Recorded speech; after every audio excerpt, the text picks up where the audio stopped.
लोकसभा निवडणुकीच्या जागा वाटपाचा फॉर्म्युला आज फायनल होण्याची शक्यता आहे. काय वाटतं तुम्हाला, कसा असेल फॉर्म्युला, काय सांगणार? आता आज बहुतेक तिन्ही नेते गेले आहेत मुंबईवरून दिल्लीला, आणि त्या दृष्टिकोनातून लवकरच लोकसभेच्या उमेदवारांच्या यादी बहुतेक आज रात्रीपर्यंत जाहीर होईल किंवा उद्या सकाळपर्यंत. आणि जे काय आहे मला स्वतःला अपेक्षा धरायला हरकत नाही की आम्हाला मिळाला पाहिजे असं प्रकारचा आमचाही आजसुद्धा प्रयत्न आहे. आणि त्या दृष्टिकोनातून जे काही निर्णय होईल महायुतीचा, त्या निर्णयाप्रमाणे आपल्याला महायुतीचा उमेदवाराला निवडून आणणे हा गरजेचा आहे. कसा असेल फॉर्म्युला, काय वाटतं मला? की जागा काही 4-5 जागांवरून वाद सुरू आहे. नाही, वाद सुरू असला तरी हे तिघे नेते श्रेष्ठींसोबत बसून त्याच्यामध्ये मार्ग कसा काढायचा, काय करायचं, आणि त्या दृष्टिकोनातून योग्य मार्ग निघेल, असं सन्मानाचा मार्ग निघेल असं मला तरी वाटते. निलेश लंके पुन्हा पवार साहेबांकडे गेले. ठीक आहे, आता इतका दिवस ते इकडे होते, 5-6 महिने, सगळं कामं झाले, सगळं व्यवस्थित त्यांचे कामं आटोपून ते परत गेले. हरकत नाही, जाणारे जातात, येणारे येतात. एक गेला 5 आमच्याकडे येतील असं मला तरी वाटते. भास्कर जाधव देखील पक्षांतर करणार असल्याची चर्चा जोरदार.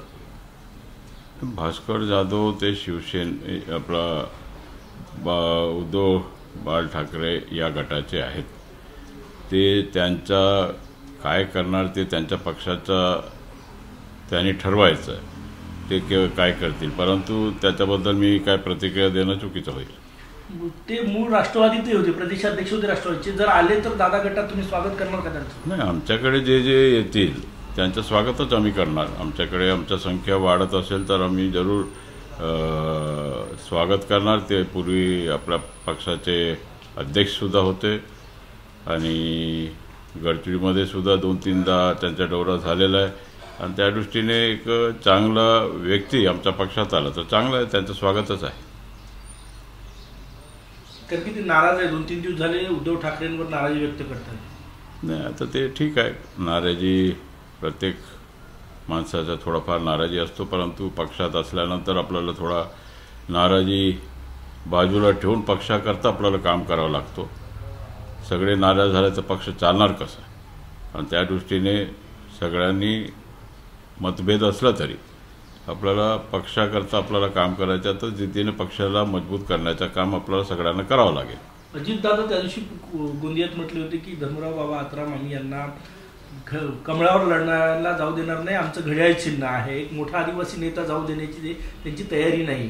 नाही, ठीक आहे, ते काय मी कमळावर लढला पाहिजे असं अजितदादांचंही मत नाही. आमचा इतकाच होता की आम्ही मागणी करत होतो की एक चांगलं संधी आहे आणि हा सीट आपण स्वतः उभा झाल्यानंतर हा 100% निघाला असता. आणि जे आमचं विजन आहे मोदी साहेबांचं की अबकी बार 400 पार, आता 399 झाल्यानंतर जर माझ्या एक सीट नाही आला तर मग थोडा 400 पोहोचणार नाही ना. जर दिलं असतं तर 1 पासून 400 पूर्ण झाले असते. असं आहे. मिळेल असं वाटतं आता?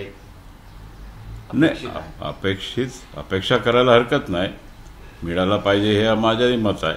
नाहीतर आपण चालला आहे ना आपला अन्नानी औषध विभाग व्यवस्थित आपण सगळ्यांना दुरुस्त करत आहोत. सगळे स्वच्छ करण्याचा आपण आपला विभागाचा काम आपण करत आहोत. त्या दृष्टिकोनातून फार मोठा डेव्हलपमेंटसुद्धा आमच्या विभागामध्ये झालेला आहे. ते काम आपण सुरू ठेवू ऑक्टोबरपर्यंत. तुम्ही तुमच्या खात्यावर खुश नाहीये का? वारंवार म्हणता खासदारकी लढायची.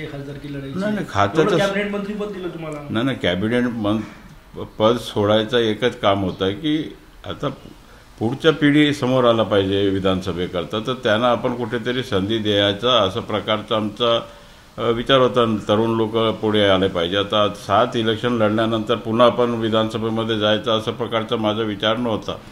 आणि त्या दृष्टिकोनातून लोकसभामध्ये उभा व्हावा आणि काय जे काही आपले प्रश्न गडचिरोलीचे असेल या विदर्भाचे प्रश्न आहेत त्याला आपल्याला उठाव करून आपल्याला मार्ग लावता येईल हाच माझा प्रयत्न होता. नाही मिळालं तर विधानसभा पुन्हा लढणार आणि नाही आता ते वेळ आहे ऑक्टोबरमध्ये. आता एकदा आपला समोर केलेला आहे मुलीला तर ते मुलीला समोर लढवायचा. मुली आणि आमचा मुलगा आहे दोघे लढतील एकमेकाविरोधात.